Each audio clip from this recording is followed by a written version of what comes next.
being a Hebrew Israelite is not religious. It's who you are.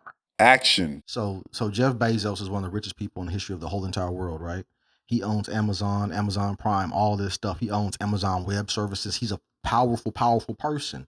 And so on his platform, Amazon Prime, there is a documentary thing called Hebrews to Negroes. Okay? Hebrews and Negroes. Yeah. I haven't seen it yet. I'm gonna get to it. Man, it's like 3 hours long. I'm like, bro, that's a really long time to sit well, shit, you'll sit through what's that? Lord of the Rings and stuff, yeah. I mean, sort of, not really, but that's very theatrical. That's a $100 million budget. I don't think Hebrews to Negroes had $100 million budget. And so Jeff Bezos has this on his platform, and everybody can watch it. You can go to Amazon right now. You can watch Hebrews to Negroes. But there was a little Negro boy, and this is how they treated it. That's what I'm talking about like that. Named Kyrie Irving, one of the best basketball players in the history of the world. You know, they say he has the best handles. When he came to the Cleveland Cavaliers series, hit that shot. He said, "We finna win this." Boy, they came back from down 3-1 to win the championship. And so he's a historic ball player. On his social media platform, all he did was post the link to Hebrews to Negroes, and they whipped him publicly. Damn, that's all he did was just post the link? He didn't say anything. There was no comment attached to it. He didn't say, watch this. He didn't say, I promote this. He didn't even say, I'm a Hebrew Israelite. All he did was post the link to Hebrews to Negroes, and they flogged this man publicly. It seemed like because he probably will have a lot of followers that will hit that link. But he ain't got more followers than Amazon has users. Well, Amazon users probably. What's more powerful, the person who puts it on the platform or the person who says go watch it? Both. I mean, man, Jeff Bezos is is the second most powerful person or most richest person on the planet right now. And Kyrie Irving might be worth, I don't know, maybe $60 or $70 million. Jeff Bezos is worth $60 billion. Right. And they gonna take this young man, he's 30-something years old, and just because he said, come watch this thing that they put out, they punished this man. They had this man on ESPN giving apologies. He had to go sit with rabbis from the Jewish community.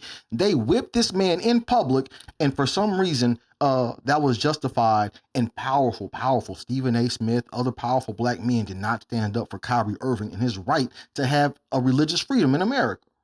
So that's sending a message. I was very excited when this was happening because I know that I knew a Hebrew Israelite. And I want to have that conversation on how you feel about your faith being attacked in the media. Well, I mean, that was prophesied to happen because, again, look where we at. Look who's ruling. We're living under someone else's rules. They have the freedom to do whatever they want, and just by you posting something that they put out, that's all. I always say this: why are you coming after me? Y'all print the money, but y'all want to still come after me. Just print some more fucking money. How about that? Right? Like, I mean, that's look. The point that you make, it might sound silly, and to most folks who don't understand, our money used to be on the gold standard. And then once they took our money off the gold standard, they said this is not backed by anything except for the American word. And the American word is, our bombs are bigger than your bombs. Right. I know, right? That's the whole standard for our money right now. And when you say something like just print money, we just had a global pandemic and they printed $7 trillion. $7 trillion. Not millions. In a year. Not billions. Trillions with a T. Hey, at the time in 2021, 2022, they had printed 45% of the dollars in circulation had came in that fiscal year. That's a lot. They printed that much money just to keep the economy afloat. And so when you say that they could just print some more money, they actually can. And so they only give the money to the people they want. And so when you have influence, that's how you get access to these dollars, through politicians. So the more money you print, the less the dollar is valuable. Right? Not really, because it's all on this whole entire global scale. We're balancing our money based on other currencies. And so if other currencies aren't as powerful as our currency, we have a little bit of leeway to print more money. They talk about inflation. Inflation is hitting very hard, but that also has, like, all these things have to do with planning. And they put the money in the places they want the money to be. And so when it comes to men in America, we have to negotiate and have lobbyists or lobby on our own behalf. And that's why I said in the last video, tune in to the Greatest American Live. In the last video, I said we have to have the 10 million man march. Now, what will that accomplish? That will show solidarity from men of all economic backgrounds and all racial backgrounds to come and say, you're not going to continue to trample on my freedoms. Only in America. Because you go to these other countries, I bet they not, have to do what you suggest. Yes, they do, man. Like in Europe, their workers' rights, they got all their workers' rights. Right now, they have, man, in Spain, they have siesta. Like in the middle of the day, they have an hour where they just, like a couple of hours where they go take a nap in the middle of the day because they understand that the body, the brain, the human person requires rest and recuperation. But for some reason in America, we like just grind hard, just go harder, just go harder. And the human person does not have that capability. I'm not a machine. And that's why I don't, brother. Keep going. That's why I just don't understand why you like this place so much when there's so much shit wrong with it. Because I'm a masculine man and I like power. I like to, like, the whole name of the game and the whole history of the world has always been power. Right. Who has power and influence? And as an influential person, as a powerful man, I want to be in the hub of power. I don't want to be in a place that's less powerful. I go get powerful in a place that's the second most powerful place, and I'm the second most powerful person. But I thought masculinity was being attacked. It has been attacked. But when you attack masculinity and masculinity fights back, you can't do nothing when a real man fights back. You get your ass beat up. But won't that real man be in trouble? No. That's the whole thing. The attack on masculinity is only possible when power concedes itself, and power never concedes itself. And so the American man is choosing to give up his power by choice. Oh, well. We're giving up our power at the possibility of getting some coochie. And that's why we're in the situation that we're in right now. Right. Yeah. Bro, like every man, when Jeff Bezos has the monetary power, we have the influential power. Like they got mad at Kyrie Irving simply because he had the influence to post to his millions of followers on Instagram to say, come watch this show. Mm-hmm. And so since they understand what a threat is from one person who has a few $1 million, and you don't even address the man who has billions of dollars, that tells me there's a flaw in the system. And when you see a flaw in the system, you have to execute appropriately. Man, I call it like guerrilla social warfare tactics. Okay, that's a new one. Like, because right now, social media is the most powerful thing on the planet because it promotes influence from TikTok to Instagram, YouTube, these things, Facebook. This is how you get your message across. And so when you start going on these platforms and you say that men have to work with men in the spirit of collaboration, you and I working together to get the message out, 10 million American men who are going to march across this nation right here in Houston, Texas, we're going to have we're going to march to the Capitol. That's Austin. 1 million Texans are going to march to the Capitol and say, men, women, you can come too, because men fought for feminism. I need you to fight for masculinity because we're going to protect you. This is the most beautiful thing. It's a balance and collaboration. What's up with it? Women, stay y'all asses at home. No, what do you mean? Come with me. I need you. I need you. This is about masculinity, right? This is about men power. And do you know how? Stay at home, because really, besides the LGBTQ, women is right along with that too. Do you know where I get my inspiration from? Probably a woman. From a woman. I mean, teach his own. A feminine woman is the most beautiful thing on the whole entire planet because she's going to encourage me to go and be a man. She's going to say, baby, I want you to go fight for freedom because once you get free, I'm going to be super free because you're fighting for me too. Whoa, I don't want you to be super free. I'm fighting for freedom, so just be behind me. Hey, you know what I'm saying? My woman is supposed to experience all the luxuries in life because there are riches that comes from being next to a powerful person. There are spoils of war. When you're staying next to a warrior, you know you're safe because that nigga's gonna fight everybody. Hey, did you know we're the spoils of war? The black person? Yeah, we are spoils of war. Wow, we're still in this. We're still here. We didn't go nowhere. So we still here. That's why they whipped Kyrie Irving, because they think that they have some type of authority over our personhood. And so to understand that and to see that is why I'm saying that we have to stand with Kyrie Irving and his ability to have religious freedom. It's okay to be a Hebrew Israelite. It's okay to believe that the black man is the original person. Even if I don't believe it, it's okay for you to believe it. Now, just a little note. Being a Hebrew Israelite is not religious. It's who you are. I can understand what you're saying. Hebrew is the language. But right now, when it comes to politics, if you want to have some type of political protection in America, you have to recognize yourself as a religious organization, because churches, that's bullshit. Churches and mosques, they get religious protection in America. They get political protection. They get tax breaks for being a religious organization. That 501c3, right? But you have to articulate. You said that when you're in Rome, you have to do as the Romans do, and while you're in America, you have to abide by the laws of the land. So if America say everybody eat pork or everybody be a homosexual, you have to do that shit. No, it's time to go then, because especially if some motherfuckers, it's time to go. I would say that that's an extreme, but when it comes to just going through the process, like in order to become an American citizen, you have to go through the immigration process, right? So for every nation on the planet, in order to go and be a Chinese person, you have to go through the immigration process. Okay, and so you can't be a Chinese person. You mean to be a Chinese citizen? You can be a Chinese citizen. Yes, you can. And so when you're a Chinese citizen, bro, like you can be an American citizen. Like these are nationalities. You can go to these nations. I'm glad you're using words like that. Nationalities, because it matters.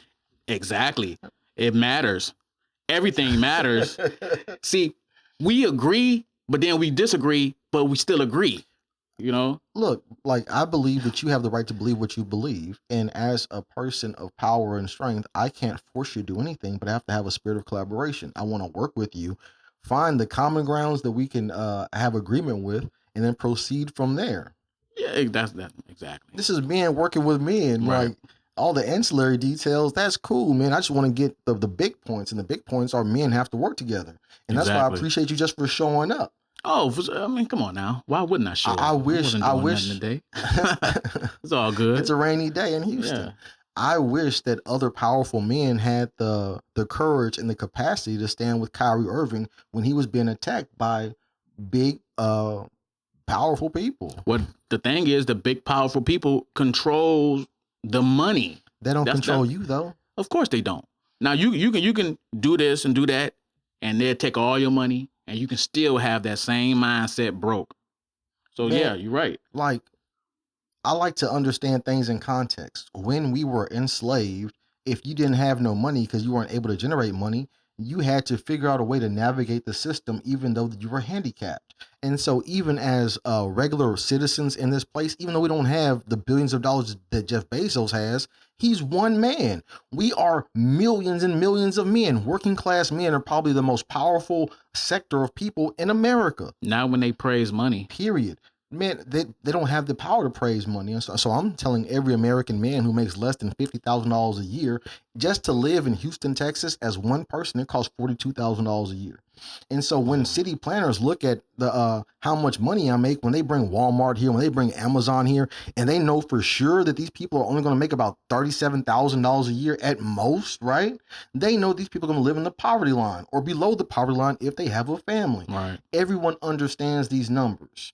And so through welfare, the SNAP program, the supplemental nutrition food program, and women's, infant, and children, they supplement the income of poor women. But when it comes to being a poor man in America, where's the supplement come from? Nowhere. You're supposed to just sit there and fight against the most powerful system that ever existed in the history of the world and survive. That's why I don't understand why you still want to be here. Because this is the most powerful system in the history of the world. And so when men stand up, bro, we watched less than 1% of the population. This is the homosexual LGBT community. They came together. They're less than 1% of the total population, and they have legislative power.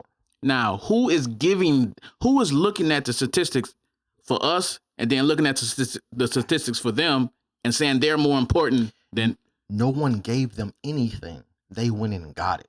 They galvanized, they marched, and they had political power to achieve what they wanted to achieve. And so I'm saying that if us don't work together and understand that this government is the most powerful entity in existence right now and use it to our benefit, we're going to continue to lose. Lose what? The ability to reproduce and have families. That's the only thing that men need to do. If you're a powerful man, go find you a beautiful woman, have some babies, and support your family, and that's it. This is the human existence. Everything else is ancillary, man. What do you do? The car you drive, the house you live in, all this shit is ancillary. This is just fucking spoils of war. It's an ancillary, big word. What's that? That a big word, nigga? What? It just means like it's not the main thing. It's a side dish. Oh, okay. Yeah, man. Thanks. We have in turkey, and like the cranberry sauce. My sexual preference and all that other stuff, that's just some cranberry sauce and dressing. That's all that is. Right. But my worker rights, that's the ham. Mm. My that's the turkey. My reproductive rights, that's the turkey. I need to make babies. Let's eat some lamb. Let's do something different for the Thanksgiving. You want to bring in expensive delicacies and everything. I mean, it's not my culture to eat lamb, but I'm with it though. Lamb and venison. Can I have some watermelon? You sure can, because it's a fruit. And some fried chicken. I just want to be a traditional Negro with some greasy lips and some watermelon, because the stereotypical black man. And that's how they treat us. That's why you were talking about them boobs earlier. You know what I'm saying? You gotta work out. You gonna call me out and try to tell me I'm unhealthy? I mean, I enjoy carbs.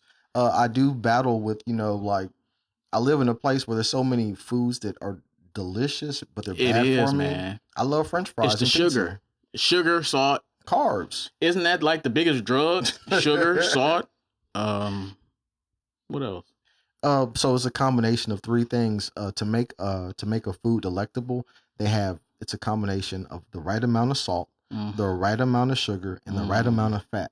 If they have those things in the perfect balance, you put a piece of food in your mouth and say, "Oh my gosh, this is delicious. This is delectable. It's the most amazing thing I ever tasted in my whole entire life." And next thing you know, you're obese. God damn, you got gout. But you can't even talk about being fat, because they say that's like body shaming or something, man. Accountability matters. Stop eating bullshit and be a better person. What's up? Yeah, man, because America they say, is the most obese country on the earth. But when I get excited about the opportunity to stand up for working men, to stand up and fight for freedom and religious freedom, like, I don't have to believe what you believe to support you. Like, as a content creator, I know the bestest way to support other content creators is to actually watch their content. Right. And you have your own website, right? Right. And as soon as you sent me the link, I went and I scrolled your website. I clicked on every single tab. I watched every single video, because I know that engagement matters. Addressedinstone.com. Addressedinstone.com. And so at any point in time, if you want to support what we're doing here, watch my videos, share my videos, like my videos, subscribe to this amazing ass channel of men fighting for power. And when good men fight for power, everybody wins. Because I'm going to protect women. I'm going to protect children. I'm going to protect freedom for every person. This is what good men do. We are an asset. Good men sacrifice their entire body. They sacrifice their hands, their mind. They sacrifice their emotional feelings to make sure that everyone else is okay. And by all means, that's what we supposed to do. Yeah, but they take us for granted. And I'm so mad at America for taking the American man for granted. Oh, thank you, because I was going to say, who is the they? I'm so mad at the American woman for taking me for granted. Yeah, you just think that I'm supposed to be here to fight for you, and because I like you and I love you and I appreciate you, you want me to die for you. And I'm like, baby, live for me if I'm going to sacrifice myself for you. Hi. I don't know, man. I ain't gonna say I'm gonna die for a woman unless we got a family. I will. I got 3 babies. I got a baby on the way. Yeah, I ain't down for no women. You know what I'm saying? Hell, like, that was the agreement. Like, I know that she can't fight for herself. I know baby mama ain't got no hands. But they always act like they do, though. And she can't even shoot that good. You see what I'm saying? No practice. That's another thing we need to get on point. Go do some practice with some shit. I think violence is a very useful tool when it comes to handling disputes on a large scale. But right now, when it comes to defending my family, protecting my country, my nation, I don't need no gun. My brain and my mouth is all that I need. I'm not a pacifist, but I know that I don't have enough bullets to fight the war that I need. And the war right now is a war for humanity. It's a war for working class men to be able to have children, sustain themselves, and have a house and a car. This was the American dream 30 years ago. How do we go 30 years later and the American man don't want no house and no car and a washing machine so that he can have a family? Like, what the heck is going on right now? Because it's going down. Like the last show I told you. It's not the idea of... If it's going down, you better fight better, okay? but we're here today in this present time, and ain't nobody fighting. If America fails, I'm gonna blame you. That's fine I'm because gonna blame you specifically. that's okay because I'm gonna be like, okay, come with me over here. Because I believe in you, I respect you, and I think that you have the power and the intelligence to make this thing better. Not America, man. No, because America wasn't built on. Tell me one place that was. Tell me one place that was built on some type of moral superiority. What, within the last how many years? Tell me one place that was made with some type of moral superiority that is the example of how we're supposed to be. I don't know if you want to go back too far. Tell me any place. Tell me the name of the place.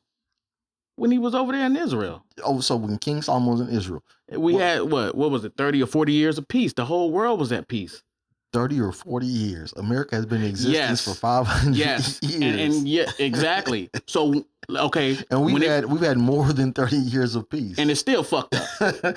I think this is the most bestest place in the history of the world because I'm comparing it to the rest of the world. I have a reference point. You show me any place is more better than this, has more liberties than this, then I'm willing to understand what you're saying. Man, everything that's glitter ain't gold. Just because people come over here just to get rich. When they come over here to get rich, they find out, y'all asses finna be stuck in the same boat. That's a fallacy. Immigrants come over here, and since they know how bad it is in other places, there is a Cuban person on a raft right now, and when they get here, they're gonna work their ass off. They're gonna take every job that you don't want, and then in 17 years, they lineage is gonna have an entire community because they have the work ethic and they understand how hard it is being somewhere else. The Black American, even just the regular American person, we don't understand adversity because we live in the best place on the planet. Why is it hard somewhere else? Is it because this place sucked the resources out of every other place?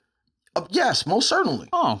That's we are 5% of the global population and we use 25% of the resources. Well, that's not right. But that's what comes when you stand next to the warrior. Because when you're next to the warrior, you tell everyone else, do you want to fight? Yes or no? And if you don't want to fight, all right, I won. What's up? That's not being a wise warrior. Because a wise warrior will share isn't that like in the Art of War? I think that's an oxymoron. A wise warrior. Yeah, you can be I don't have to fight every battle. I don't have to, what? You have to protect what's yours. Of course. And guess what? America is mine. America is whose? Yours? Yes. And if you don't want it, I'll take your share.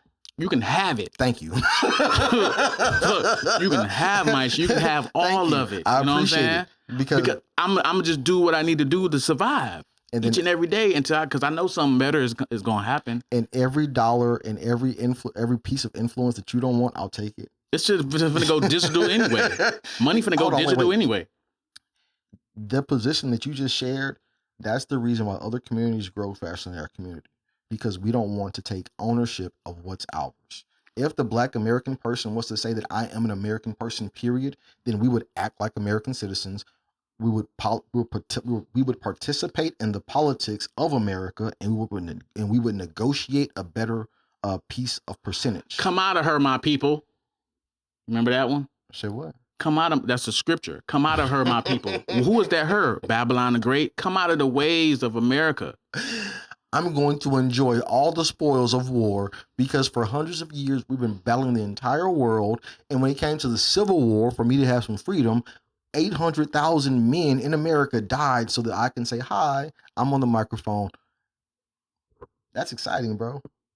That's exciting. I get excited. I want to talk a little bit crazy, but I'm not going to talk crazy because it's too good. America's too good. We're in the land of milk and honey right now, and it's flowing in abundance. He just say that? He said milk and honey. Milk and More honey. like doo-doo and butter. Man, I could drink water from the tap right now. There are places in the world where you don't have running water. You ain't got sanitation systems, man. Boy, stop. This is the America home of the brave. You can drink water from the tap, and that's really up north. You still can drink water from the tap. Where? In Houston? You can go to the grocery store and you can have whatever you want. You can have whatever you like. When you go to HEB Central Market, you can have the most delectable fruits. It's amazing. But what are you gonna do when that shit stop? Because remember the trucks bring in the food. What if they go on strike? Because it talks about that. Okay, look, I'm always going to stand in solidarity with the American worker. I'm always going to stand in solidarity with the American person. I'm fighting for America. We are the fabric of America. even though the government is doing certain stuff to cause this, because if I don't like my government, the Declaration of Independence tells me to overthrow my government. Oh, now you're talking about overthrowing the government. Man, I'm not talking about overthrowing the government. That's not what I'm saying. I am just saying exactly what the Declaration of Independence says. When the government no longer benefits the people, it is the right of the people to overthrow said government. Do you think that's happening now? Right now, I think that we're in a political conversation about how we negotiate resources, and we don't have to fight any wars because we have politicians who represent us. And if our politicians don't represent us, we have to hold them accountable and say, get your ass out of here. The government is the people. America is the people. If we don't do what needs to be done, then we're dooming ourselves. But I thought the American people was the government. So what is wrong with the people? Exactly. So you have to hold. Okay. And so when you say what's wrong with the people, you have to look in the mirror and say, what's wrong with me? Ain't nothing wrong with me. Okay. If nothing's wrong with you, then take up your responsibility and hold yourself accountable to protect, defend, sustain, and elevate the land in which you were born and raised. It's not my duty to do Detroit, Michigan. Oh, you say, what up, though? What's happening? Exactly. And if you can represent a city and a state, then you can represent the entire nation. I mean, that's just something fun to do, really, because I don't give a goddamn about Detroit either, man. Defending America is very fun. Yeah. I love to fight for freedom. The greatest American alive. The greatest American alive. The greatest American alive. The greatest American alive. The greatest American alive. The greatest American alive. I love this brother, man. For real. Seriously. The greatest American alive, right motherfucker.